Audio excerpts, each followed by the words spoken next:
Ucap syukur, mari setiap orang yang siap merenungkan firman, sama-sama katakan amin, amin, amin. Haleluya. Selamat sore, shalom, salam damai sejahtera dalam Tuhan Yesus Kristus. Hari ini saya akan menyampaikan firman Tuhan dengan judul More Than Conquerors. Ya, lebih dari orang-orang yang menang. Mari kita buka bersama surat Rasul Paulus kepada jemaat di Roma, Roma pasal 8 ayat 37. Roma pasal 8 ayat 37.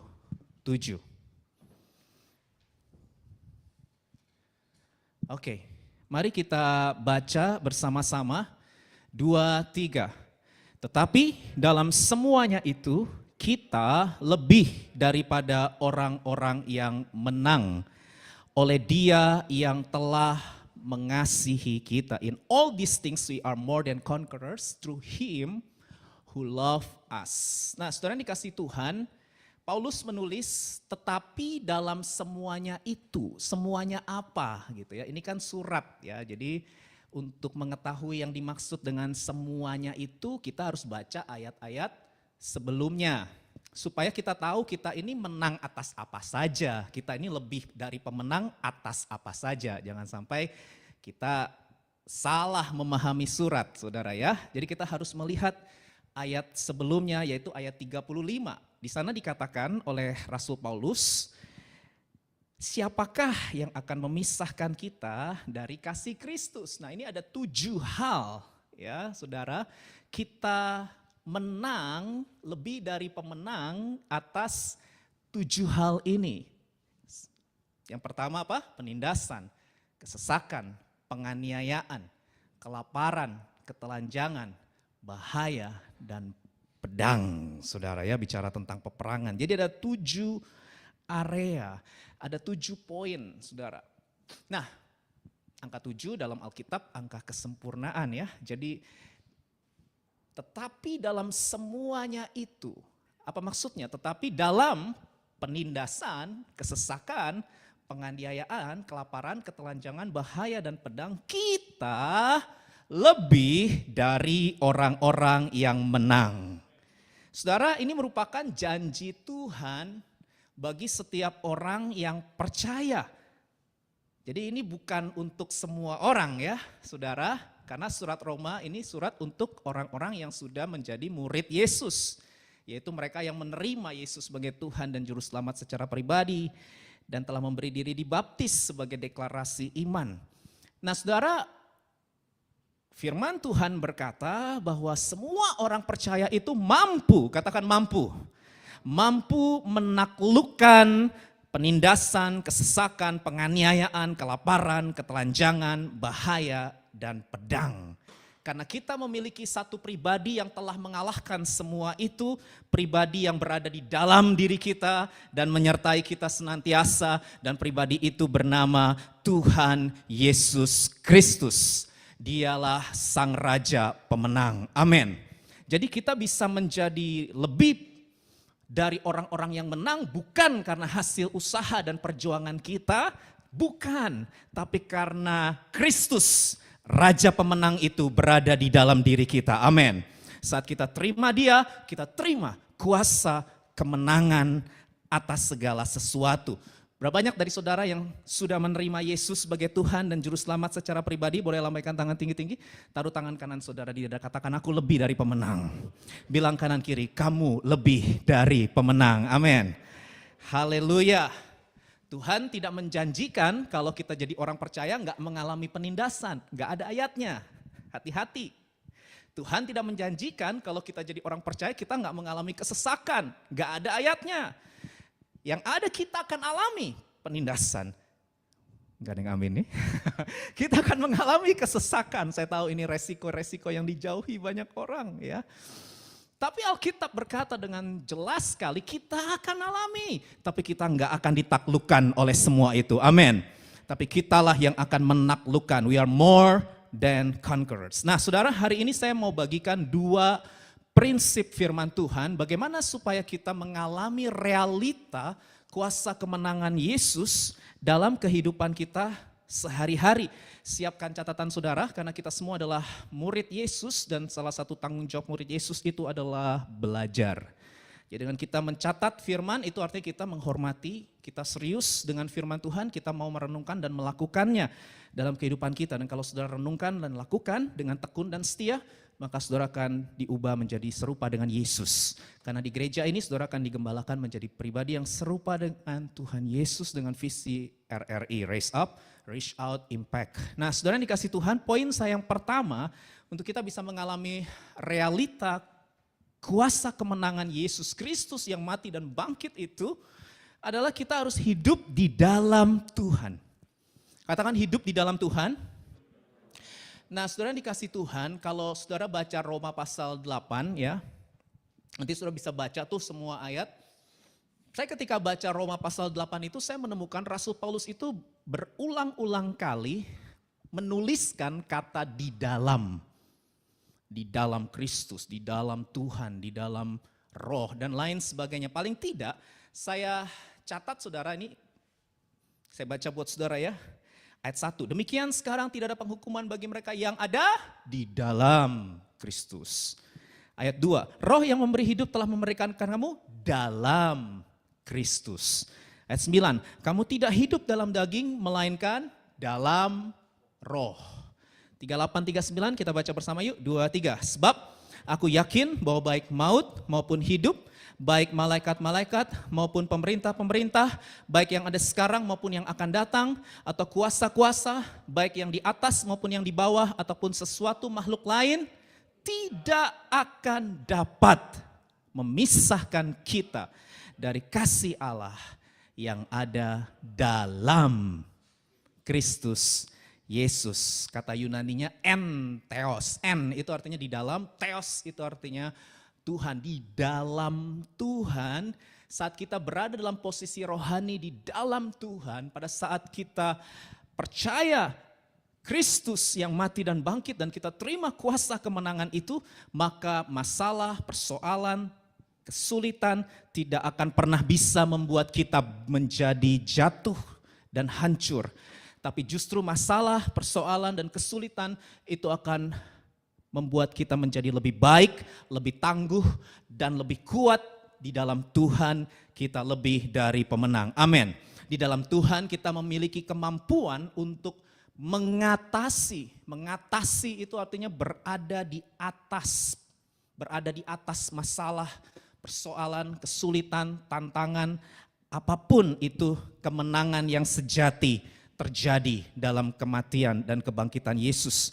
Nah saudara, pada saat saudara percaya kematian dan kebangkitan Yesus itu bukan hanya peristiwa historis saja, tapi itu sebuah peristiwa yang nyata dalam kehidupan kita. Saat kita percaya itu, maka kita tahu bahwa segala kutuk, dosa, maut sudah diselesaikan. Amin. Sudah selesai, katakan sudah selesai. Ada sebuah quotes yang bagus, saudara. Your greatest problem has been solved on the cross. And your greatest fear has been conquered in the empty tomb. Wah, keren ini saudara. Ya. Persoalan terbesar manusia, apa persoalan terbesar manusia? Dosa. Dosa adalah persoalan terbesar manusia. Tidak ada agama, tidak ada pemimpin agama yang bisa menaklukkan kuasa dosa. Persoalan terbesar manusia itu adalah dosa. Dosa adalah akar dari sakit penyakit, akar dari ketidakadilan, akar dari segala bentuk-bentuk evil, pain, and suffering yang ada di dunia ini. Semua akar utamanya karena manusia berdosa, memberontak kepada Allah sehingga terjadi disharmonisasi antara alam semesta manusia dengan pencipta. Semua itu berakar karena dosa. Tapi puji Tuhan karena persoalan terbesar manusia yaitu dosa sudah dibereskan di atas kayu salib. Katakan amin. Dan ketakutan manusia terbesar, apa itu ketakutan manusia terbesar? Maut, saudara. Kematian kekal, terpisah dari Allah selama-lamanya, sudah dikalahkan oleh Tuhan Yesus di dalam kubur yang kosong. Sebab dia hidup, ada hari esok. Amin. Sebab dia hidup. Apa?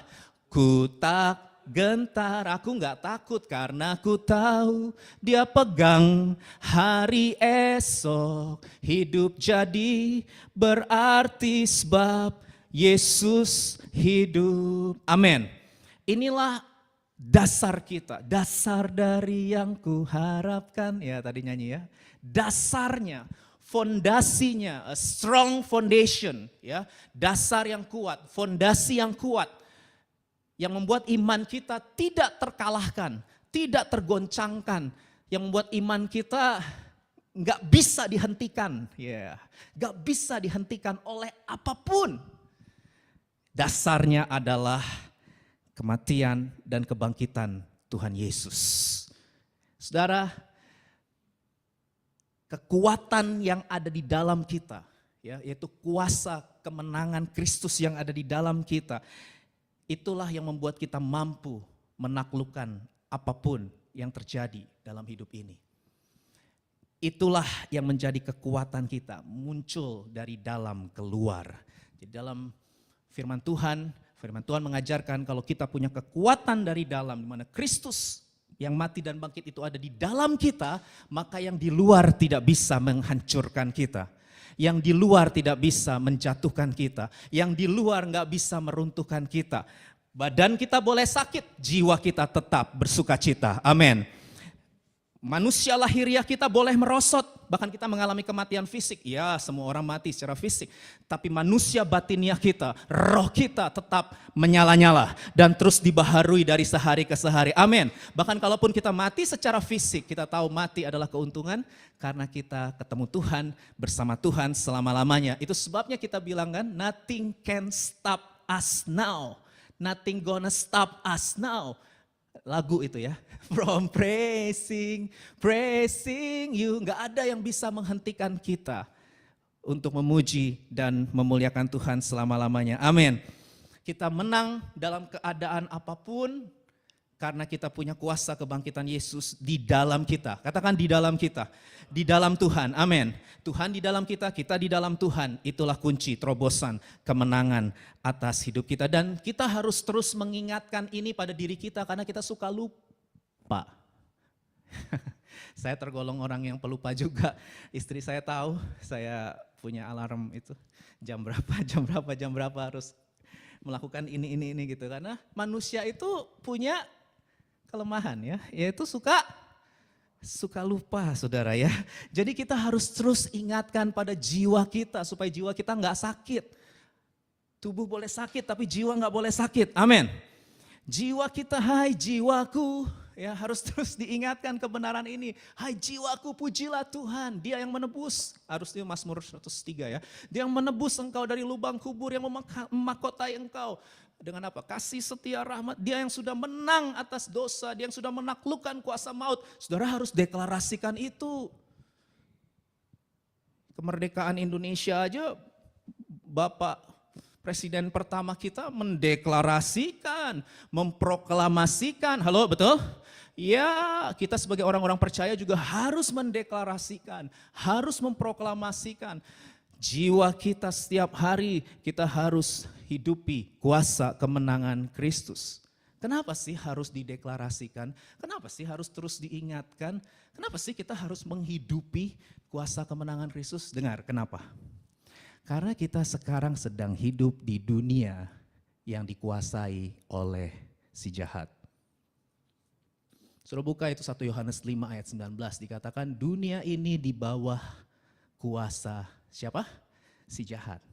Tadinya yang menguasai bumi ini diserahkan Tuhan ke siapa? Adam Hawa, manusia pertama. Tapi karena Adam Hawa jatuh dalam dosa, Adam dan Hawa serahkan ke siapa? Kuasa otoritas atas bumi ini. Iblis. Sejak Taman Eden jadi Taman Edan. Sampai hari ini saudara ya, kita melihat dunia, sistem yang saya maksud di sini dunia bukan geografis tapi sistemnya dunia. Ya, belief system yang ada di dunia ini itu ada di bawah kuasa si jahat, saudara. Dan saudara harus tahu nih, dunia tempat kita tinggal ini terus menekan kita. Ngalamin nggak? Saudara, kita ini sedang terus ditekan oleh dunia melalui media sosial, film, drama, musik, buku, pergaulan, pendidikan juga beberapa sekolah dan lain sebagainya. Mereka sedang menekan, mereka sedang berusaha untuk merubah identitas kita. Mereka berusaha untuk merubah nilai-nilai hidup kita sebagai pemenang, sebagai orang yang percaya Kristus. Kerasa nggak? Materialisme, hedonisme, sekularisme. Apalagi? Isme-isme lainnya, komunisme, ateisme, pragmatisme, relativisme, individualisme, narsisisme, dan isme-isme lain. Itu isme-isme itu apa? Belief system yang ada di dunia. Dan mereka itu sedang menekan orang Kristen. Sadar nggak? Mereka sedang menekan, mereka sedang berusaha untuk merubah identitas dan nilai-nilai hidup kita supaya kita jadi serupa dengan dunia, nggak serupa dengan Tuhan. Supaya kita takluk sama dunia, supaya kita takluk dan mengikuti cara hidup dunia. Saudara ngerasa nggak itu terjadi dalam sekitar kita? Ya, kalau saudara nggak hati-hati, value-value yang ditanamkan dalam film, dalam drama, dalam musik, hati-hati nggak salah, tapi harus lihat lirik lagunya itu lagi ngomongin apa, jangan sekedar nyanyi-nyanyi, tahu harus lirik lagunya tentang apa. Ya, saudara ya, kalau nggak terlalu ngerti bahasa Korea atau bahasa, agak susah juga ya, sekarang kan bahasa Indonesia aja kita kadang nggak terlalu peduli ya sama liriknya ya, kadang kalau ya tetap harus tahu liriknya apa, itu message yang sedang disampaikan itu apa. Karena itu sebuah indoktrinasi untuk menghentikan iman, pengharapan dan kasih kita kepada Kristus. Supaya mata kita nggak tertuju pada Kristus tapi pada yang lain. Hati-hati saudara, kita sedang ada di dunia yang seperti itu saudara. Itu sebabnya ini penting sekali 1 Yohanes pasal 5 ayat 4 sampai 5. Kita baca yuk 2, 3. Sebab semua yang lahir dari Allah mengalahkan dunia, amin. Dan inilah kemenangan yang mengalahkan dunia kita. Apa saudara? Iman kita. Siapakah yang mengalahkan dunia selain daripada dia yang percaya bahwa Yesus adalah anak Allah. Saudara, kata mengalahkan dunia itu 3 kali loh. 2 ayat 3 kali diulang-ulang oleh Rasul Yohanes. Mengalahkan dunia, mengalahkan dunia, mengalahkan dunia. Berarti ini merupakan sesuatu yang penting, betul? Nah pertanyaannya apa yang dimaksud dengan iman yang mengalahkan dunia? Nah hati-hati juga, saudara, iman yang mengalahkan dunia itu bicara sebuah kemampuan, katakan kemampuan, untuk tidak serupa dengan dunia. Iman yang mengalahkan dunia itu artinya sebuah kemampuan untuk menolak tipu daya dunia. Iman yang tidak mencintai dunia. Kita diajarin social distance, tapi secara spiritual kita juga harus melakukan spiritual distancing terhadap dunia. Boleh punya uang, banyak juga gak apa-apa, puji Tuhan. Tapi jangan cinta uang, jangan lekatkan hatimu pada uang. Karena cinta uang akar segala kejahatan. Boleh berprestasi, boleh jadi orang sukses, boleh jadi orang terkenal, boleh dong. Tapi jangan taruh rasa berharga, rasa aman, dan kebahagiaan hidupmu pada itu semua. Karena semua yang ada di dunia itu bisa hilang kapan saja. Ada waktunya check in, ada waktunya check out. Ketika itu check out, kita tidak akan depresi. Karena hati kita enggak sama itu. Hati kita sama Tuhan yang tidak pernah hilang, yang kekal, yang selama-lamanya menyertai dan mencintai kita. Amin. Banyak orang depresi, putus asa ketika mereka mengalami kehilangan-kehilangan. Saudara harus mengerti, segala sesuatu yang ada dalam hidup kita di dunia ini hilang. Makanya bilang kanan kiri, jaga jarak sama dunia. Spiritual distance, amin. Ya, sehingga kita, ini dia, 1 Yohanes 2 ayat 15-16. Kita harus lakukan spiritual distancing. Jaga jarak sama dunia, saudara. Apa sih yang ada di dunia yang harus kita jaga jaraknya? Oke, yuk kita baca 2, 3. Janganlah kamu mengasihi dunia dan apa yang ada di dalamnya. Jikalau orang mengasihi dunia, kasih Bapa tidak ada dalam orang itu. Ini tegas ya Alkitab ya. Orang yang mendua hati tidak tenang hidupnya. Saudara harus pilih satu di antara dua pilihan. Sebab ayat 16, sebab semua yang ada di dalam dunia, apa nih? 1, keinginan daging. 2, keinginan mata. 3, kesombongan, keangkuhan hidup. Bukan berasal dari Bapa, melainkan dari dunia, karena dunia di bawah kuasa si jahat. Apa itu keinginan daging? Saudara buka Galatia 5. Iri hati, dengki, percabulan, hawa nafsu, kemabukan, dan lain sebagainya. Saudara tahulah, keinginan mata juga bicara tentang menginginkan hal-hal yang lain sebagai yang terutama selain Tuhan. Menggeser posisi Tuhan. Keangkuhan hidup bicara hidup yang tidak mau taat, tidak mau tunduk, tidak mau takluk sama Tuhan. Itu kesombongan juga. Itu semua ada di dalam dunia, saudara. Dan kita perlu iman yang mengalahkan dunia, iman yang mengalahkan keegoisan, iman yang mengalahkan kesombongan, keserakahan, iri hati, kepahitan, dendam, kebencian, apalagi kenajisan dan lain sebagainya. Saudara, Yesus menang, kuasa kebangkitannya nyata, supaya kita juga menang atas dunia, atas keinginan daging, atas keangkuhan hidup. Amin, saudara. Dan ini bukan sesuatu yang instan, perlu latihan. Katakan perlu latihan. Ya, saya sering ngomong udah hafal semua. Tiba-tiba tidak pernah terjadi dengan tiba-tiba. Ya, nggak ada orang tiba-tiba bisa menguasai diri. Nggak ada orang tiba-tiba bisa mengampuni. Nggak ada, saudara. Kita nggak dilahirkan secara tiba-tiba untuk mengampuni orang yang menyakiti kita. Siapa yang bisa? Tiba-tiba otomatis bisa ngampunin. Enggak, butuhlah latihan. Latihannya sama siapa? Sama Roh Kudus. Hiduplah oleh Roh, maka kamu tidak akan menuruti keinginan daging. Saudara, penguasaan diri itu perlu latihan, betul nggak? Sabar itu perlu latihan, ya. Jadi, saudara jangan mengisolasi diri, ya. Saudara harus ketemu sama orang. Ada orang Kristen, aku nggak mau ikut cool, aku nggak mau ikut komunitas-komunitas gereja. Aku mah cukup hari Minggu aja, datang duduk 1,5 jam. Terima doa berkat, langsung pulang, cabut. Ya, aku nggak mau ngobrol sama orang, nggak mau berinteraksi sama orang. Kenapa? Takut terluka, takut omongan orang pedes. Ya, kalau ngomongnya pedes kayak sambel gitu ya. Aduh, aku nggak mau ada konflik, makanya aku mau sendirian saja. Ya, aku mau isolasi diri. Ya, cukuplah hari Minggu kebaktian, udah gak perlu interaksi sama orang. Karena manusia itu omongannya itu loh, aduh. Halo, kalau saudara terus melarikan diri dari hubungan dengan manusia, saudara gak pernah bisa dewasa. Saya ulangi, kalau saudara hindari konflik, gak mau ada konflik lah, gak usah berhubungan sama siapa-siapa lah, sendirian aja. Saudara gak akan pernah dewasa. Karena kedewasaan bicara apa? Respon kita terhadap persoalan. Bagaimana saudara menghadapi persoalan? Harus dihadapi dong, persoalan, konflik harus dihadapi. Dan bagaimana saudara merespon itu menentukan tingkat kedewasaanmu. Yuk katakan, responku menentukan tingkat kedewasaanku. Amin. Berapa banyak di saudara mau jadi orang-orang yang dewasa? Haleluya. Karena hanya orang dewasa yang diberi kepercayaan oleh Tuhan. Amin. Saudara mau jadi orang-orang yang dipercaya oleh Tuhan? Amin.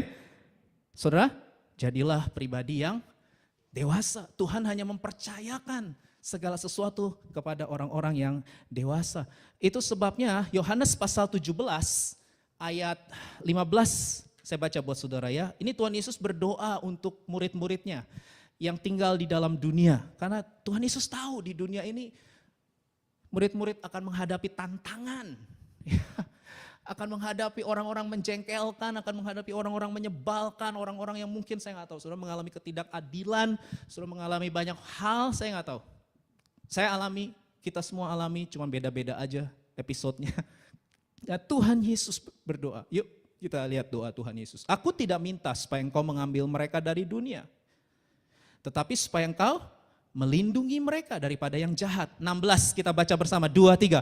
Mereka bukan dari dunia, sama seperti aku bukan dari dunia. Kuduskanlah mereka dalam kebenaran, firman-Mu adalah kebenaran. Sama seperti engkau ya Bapa telah mengutus aku ke dalam dunia, demikian pula aku mengutus saudara dan saya murid-murid Yesus, amin. Mengutus mereka ke dalam dunia. Menarik ini doa Yesus ya. Jadi Tuhan Yesus itu enggak merapture. Jadi ketika kita terima Tuhan Yesus sebagai Tuhan dan Juru Selamat, Tuhan Yesus itu enggak langsung angkat kita ke surga. Enggak.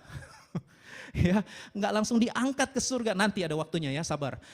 Tuhan Yesus tetap membiarkan kita ada di dunia ini. Halo, betul enggak? Ayatnya begitu. Aku enggak berdoa supaya engkau mengambil mereka dari dunia, betul? Ya kecuali memang sudah waktunya ya. Kalau belum waktunya, stay di sini. Saudara tetap tinggal di dunia. Tapi aku berdoa supaya engkau melindungi mereka dari yang jahat. Saudara harus ngerti, jadi orang Kristen itu, kita kan ada 4 musim ya di Korea. Kita akan masuk musim panas, musim gugur, musim dingin, musim semi, betul ya. Ada 4 musim. Saudara, kita nggak bisa menghindari musim itu. Harus dihadapi musim itu. Halo, amin. Tapi harus ada proteksinya, betul nggak? Kalau musim dingin, jangan pakai kaos dong. Halo, harus diproteksi dong badannya dengan jaket yang tebal, betul? Kalau saudara pakai kaos di musim dingin, apa yang terjadi saudara? Harus ngerti ya. Nanti kalau masuk musim panas sebentar lagi, ya jangan pakai heat tech yang ultra dong ya. Halo, siapa yang berani pakai ultra heat tech saudara ya? Kemudian pakai jaket tebal nanti masuk ke mana? Ke pantai. Ya kita akan baptis setiap musim panas nanti saudara ya. Nanti saudara bisa ikuti kalau ada waktu, ada baptisan air bagi saudara yang belum dibaptis ya, nanti bisa hubungi saya, kita hanya baptis 1 tahun sekali saudara ya, karena ada 4 musim, yang 3 itu nggak memungkinkan untuk baptis orang dingin, minta ampun, jadi kita hanya baptis orang di musim panas, ya pakai yang tipis dong. Harus proteksi diri kita sesuai dengan musim. Jangan melarikan diri dari musim. Kalau di Korea maksud saya, di luar negeri yang musim 4 musim ya harus dihadapi. Katakan harus hadapi. Tapi pakai proteksi, amin. Pakai perlindungan, pakai baju yang tepat, yang proper. Kenapa? Kita bukan dari dunia. Yesus bilang, bukan, kamu memang hidup di dunia. You are live in this world but you are not belong this world. Kita hidup di dunia ini tapi kita bukan milik dunia. Kita milik siapa? Milik Tuhan. Amin. Dan Tuhan mengutus kita di sekolah, di kampus, di kantor, di tempat kerja untuk menjadi saksi Tuhan. Hidup di dalam Tuhan. Yang kedua, yang terakhir saudara ya. Bagaimana supaya kita mengalami realita kemenangan Tuhan dalam kehidupan kita sehari-hari. Yang kedua, kita harus hidup mengasihi Tuhan. Katakan hidup mengasihi Tuhan. Tadi dikatakan di Roma 8 ayat 37, baca sekali lagi ya. Tetapi dalam semuanya itu, dalam penindasan, kesesakan, penganiayaan dan lain sebagainya ada 7. Kita lebih dari orang-orang yang menang oleh Dia yang telah mengasihi kita. Ini dia kekuatan kita saudara.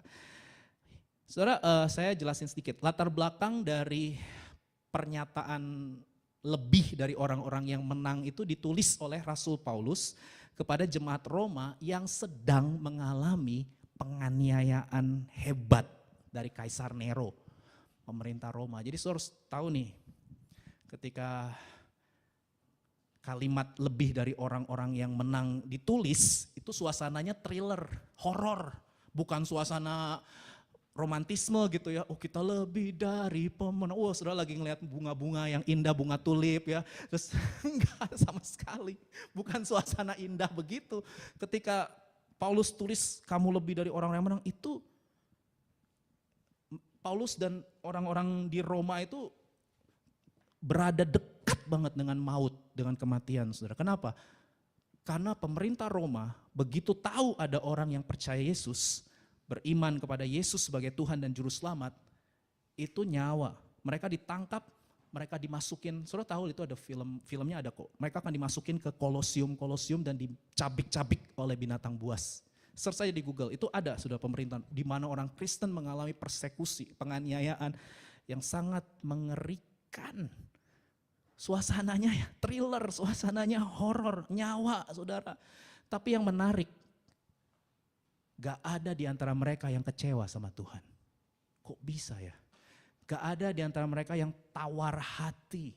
Gak ada di antara mereka yang menyerah dan meninggalkan Tuhan Yesus. Mereka tetap cinta Tuhan, setia sama Tuhan Yesus. Disuruh menyangkal, nyawa taruhannya, mereka tetap berkata, tidak, kami akan tetap menyembah Yesus selama-lamanya. Ku mau cinta Yesus, meskipun badai silih berganti dalam hidupku, ku tetap cinta Yesus selamanya. Ini bicara kesetiaan, katakan kesetiaan.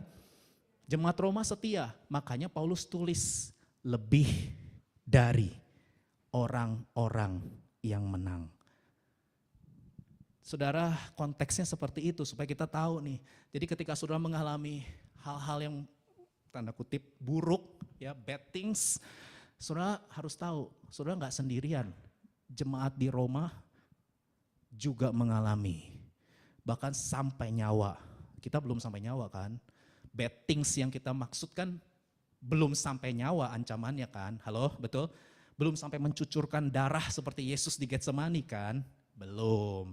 Tapi berapa banyak orang-orang Kristen yang ketemu bad things, unexpected things, nyerah. Udah gak ada Tuhan-Tuhanan lagi lah. Gak ada gereja-gerejaan lagi lah. Ya, berapa banyak, tapi bukan di sini. Karena di sini semuanya pemenang. Amin. Di sini semua lebih dari pemenang. Amin. Dan saya terus menyampaikan firman Tuhan yang murni, bukan yang iming-iming.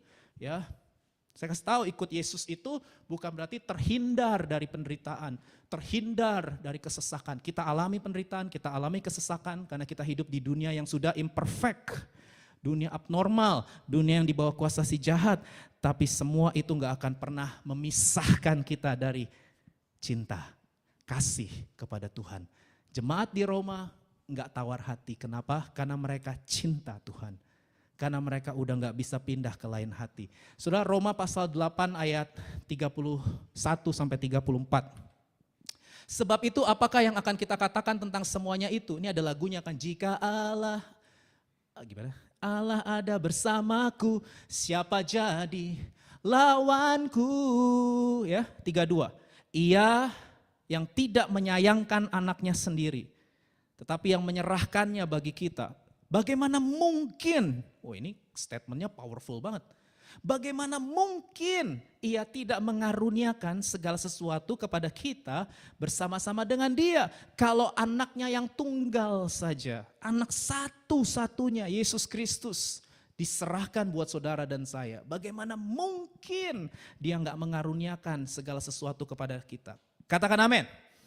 Ayat 33, baca bersama 23. Siapakah yang akan menggugat orang-orang pilihan Allah? Allah yang membenarkan mereka. 34, Kristus Yesus yang telah mati, bahkan lebih lagi yang telah bangkit, yang juga duduk di sebelah kanan Allah, yang malah menjadi pembela bagi kita.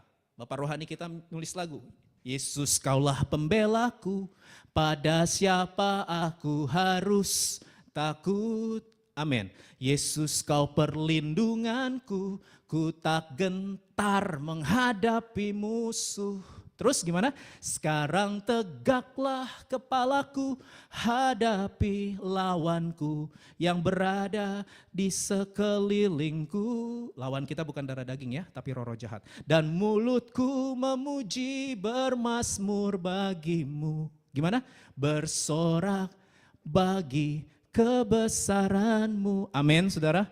Karena ada pembela yang agung yaitu Yesus. Dalam terjemahan sederhana Indonesia dikatakan begini. Apakah yang masih bisa mengancam kita? Enggak ada. Karena Kristus sudah mati bagi kita, bahkan hidup kembali dari kematian, sekarang duduk di tempat yang terhormat di dekat Allah. Kita kan rayakan kenaikan Yesus ya. Yang yaitu di sebelah kanannya. Dari situlah dia, Yesus membela kita dan berdoa untuk kita. Yesus itu bela kita dan dia berdoa untuk kita. Bilang sama kanan kiri, Tuhan Yesus membela dan berdoa untuk kamu. Amin. Jangan pernah menyerah. Karena Yesus berdoa dan membela kita.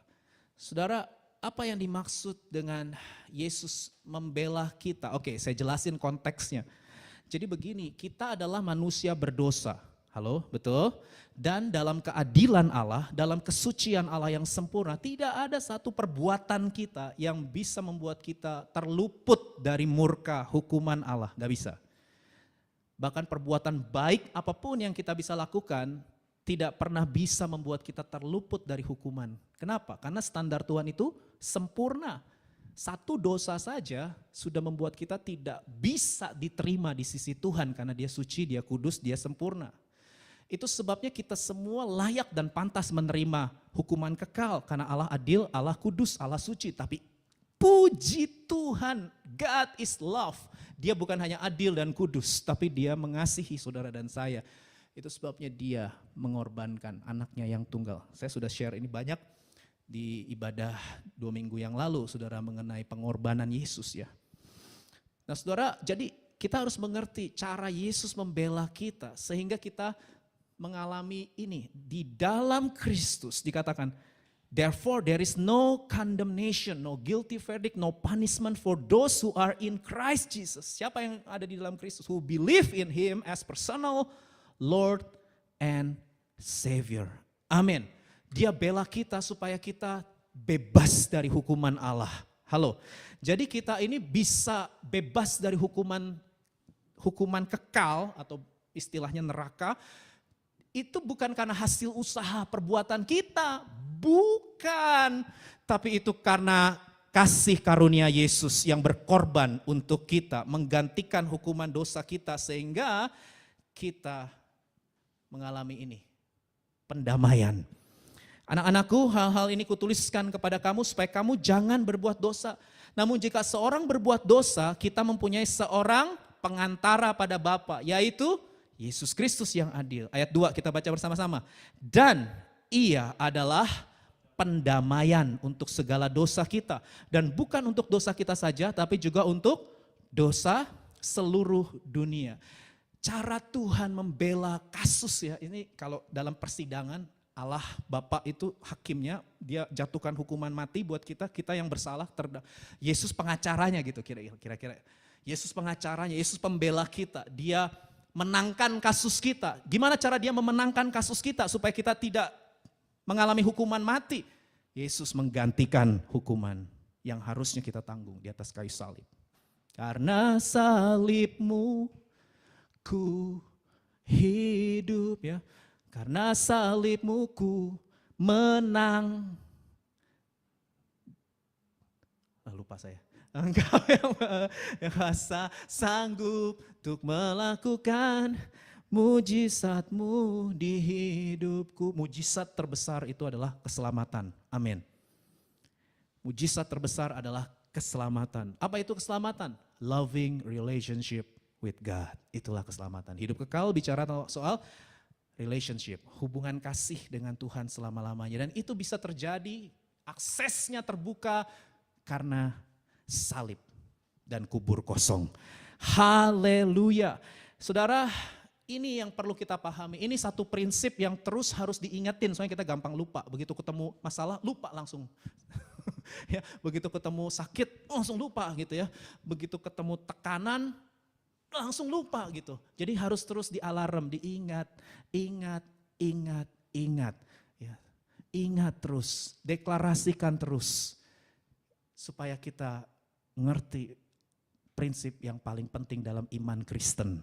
Prinsip yang paling penting dalam iman Kristen adalah saudara dan saya telah dicintai oleh Yesus. Christ is enough. Saya ulangi, prinsip yang paling fundamental dalam iman Kristen bukan miskin jadi kaya, bukan sakit jadi sembuh. Ya itu bagus, tapi itu temporary. Di luar Kristus juga bisa orang sakit jadi sembuh ya. Di luar Kristus juga bisa orang keluarganya harmonis, bisnisnya kaya raya. Ya elah itu gak usah percaya Yesus juga orang bisa. Kalau kamu rajin kerja cerdas, disiplin, hebat, pasti kaya. Ya pasti sukses ya kalau rajin. Ya kita gak usah bicara itulah, itu motivator yang bicara. Tapi iman Kristen yang membuat kita disebut Kristen, murid Yesus, fundamentalnya itu, akarnya itu adalah saudara dan saya telah dicintai oleh Yesus. Amin. Dan gak ada yang bisa memisahkan kita dari kasih Tuhan. Gak ada. Kita udah gak bisa pindah ke lain hati. Karena kuasa cinta itu, kata Salomo, cinta itu kuat seperti maut. Kuasa cinta itu saudara, Itu mengalahkan segala-galanya. Orang tuh kalau hatinya udah cinta, jarak itu gak jadi masalah. Saya katakan beberapa jemaat BIC Korea itu jauh saudara, 2 jam, ya 1,5 jam. Tapi tiap minggu datang. Gak masalah soal jarak, karena soal hati. Tapi kalau udah gak ada cinta, udah gak ada hati, mau jarak cuma 10 menit juga gak akan datang saudara. Mau jarak cuma tetangga depan pun juga kalau gak ada hati, gak datang. Betul gak? Halo? Iya, jadi bukan soal jaraknya, tapi soal apa? Hati, cinta. Ini beberapa jemaat jauh, 1,5 jam, 2 jam, saudara ya. Tapi mereka datang. Kenapa? Hati, masalah hati. Kalau bicara apakah BIC gereja yang sempurna? Tidak. Dedi Santoso pendeta yang sempurna? Tidak. Ya, tidak. Saya nggak sempurna. Gereja ini juga masih banyak kelemahan, kekurangan. Tapi apa yang membuat kita mau setia? Cinta, kasih. Ya, karena kita tahu gereja adalah tubuh Kristus. Gak bisa dong cuma cinta sama kepalanya, gak cinta sama tubuhnya. Ada banyak orang bilang, saya gak perlu gereja, saya gak butuh relasi sama manusia. Saya cukup Tuhan saja. Wih, rohani ya kesannya ya, ngeroh ya. Saya cukup, saya dan Tuhan cukup. Gak butuh orang lain. Apa itu gereja? Gak butuh gereja, gak butuh komunitas. Tiap hari aja saya berdoa, baca kitab suci, berdoa, baca kitab suci ya. Gak mau berelasi sama orang. Ada orang Kristen yang begitu loh, ada. Aneh tapi, kenapa? Cinta kepalanya, gak cinta sama tubuhnya. Mana bisa? Horor. Horor dong kalau cuman kepala lalu. Ya udah gak usah dibayangin.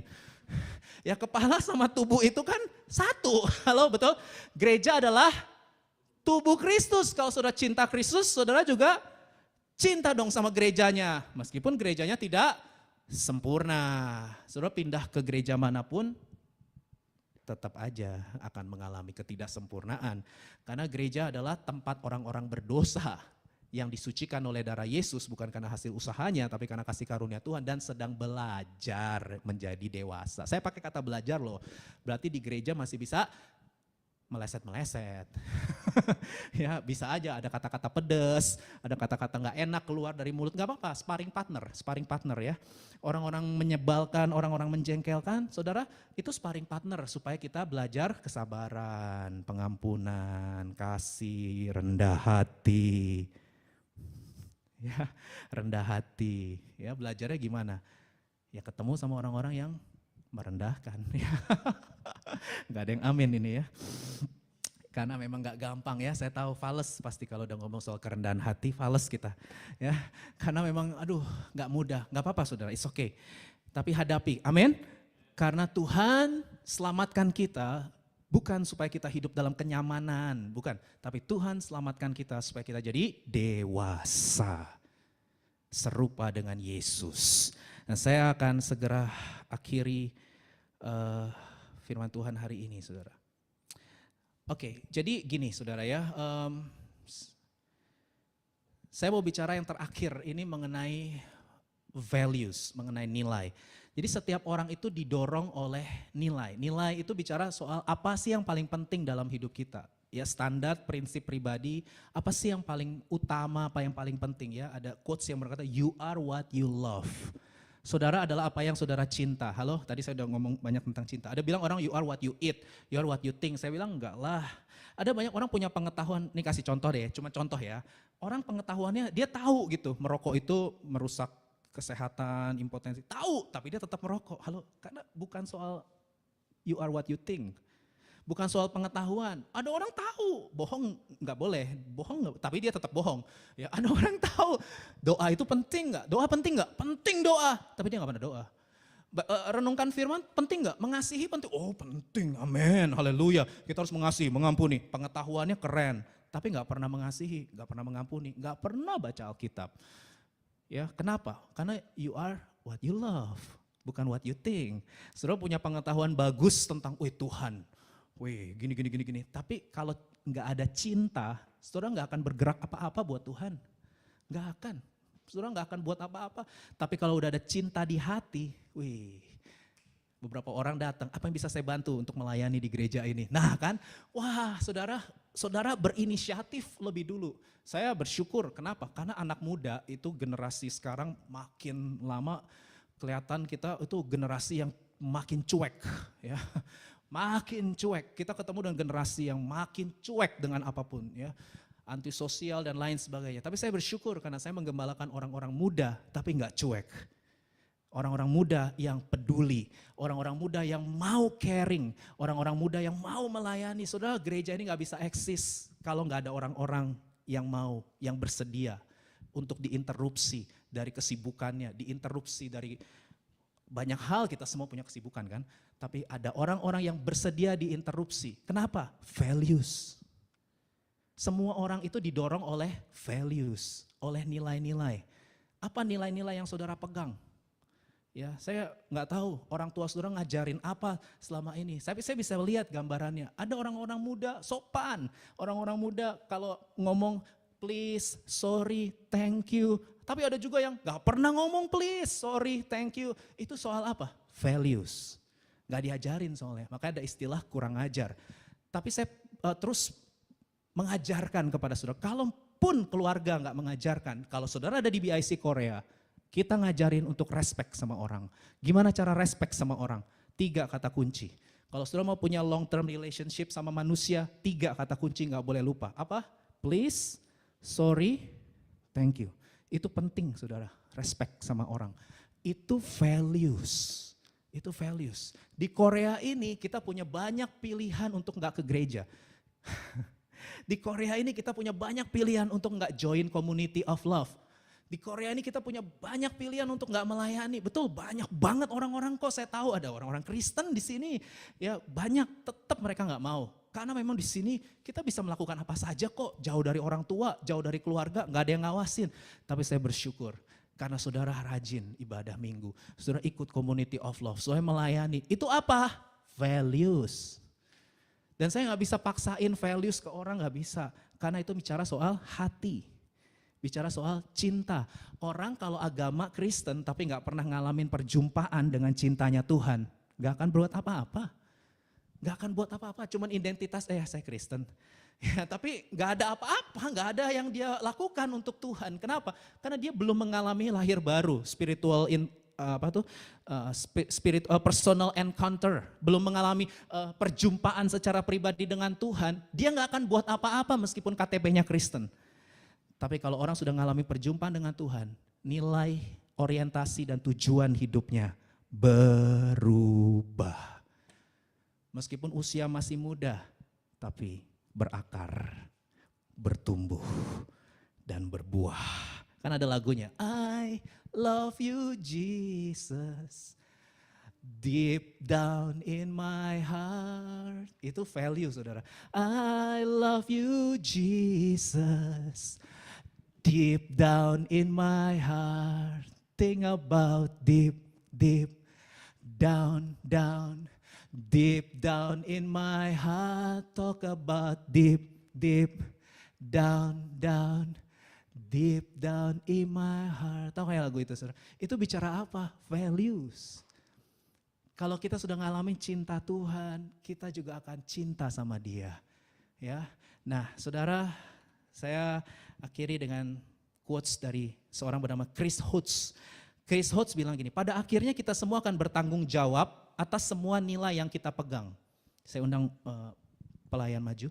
Pada akhirnya, saya ulang, pada akhirnya kita semua akan bertanggung jawab atas semua nilai yang kita pegang. Pertanyaannya, nilai-nilai apa yang saudara dan saya pegang selama ini? Ini yang perlu jadi perenungan ya. Kita gak usah nyalahin orang tua kita lah ya, gak usah nyalahin lingkungan lah ya. Kalau mereka gak pernah mengajarkan ya sudah. Sekarang waktunya berhentilah mempersalahkan orang. Sekarang sudah ada di gereja ini tidak kebetulan. Saudara akan diajarin nilai-nilai Tuhan. Nilai loving God, loving people, respect to others. Nilai untuk antusias dalam memuji Tuhan, menyembah Tuhan. Nilai untuk terbuka, salah satu nilai yang ada di BIC adalah keterbukaan adalah awal dari pemulihan. Kita belajar terbuka satu sama lain di community of love. Cerita pengalaman pribadi di community of love. Itu value saudara. Tapi kita ajarin karena God is light. Tuhan itu terang, gak ada yang tersembunyi. Terbuka itu nilai kerajaan kerajaan Allah. Terbuka itu nilai kerajaan Allah. Kalau nilai kerajaan gelap adalah tertutup. Hidup dalam kepalsuan, hidup dalam kemunafikan. Itu nilai kerajaan gelap. Tapi kalau nilai kerajaan terang, terbuka. Saya bukan orang sempurna, saya gagal, saya salah, saya akui, saya terbuka. Tapi saya tidak menyerah, saya mau belajar untuk dewasa. Saya pernah sakit hati, saya Dedi Santoso, saya pernah kepahitan, saya pernah. Yang ada di Cool, dengerin cerita saya, lihat pendetamu tidak sempurna. Saya cerita, saya konflik, saya ngalamin ini, saya ngalamin itu. Saya cerita di Cool, enggak malu. Saya belajar membuka diri karena memang saya bukan orang sempurna. Ya, saya belajar terus untuk rendah hati. Mari kita juga belajar rendah hati, saudara ya. Karena kita didesain lebih dari pemenang. Dua hal yang kita pelajari hari ini, yang pertama hidup dalam Tuhan, dan yang kedua hidup mengasihi Tuhan. Saudara mau?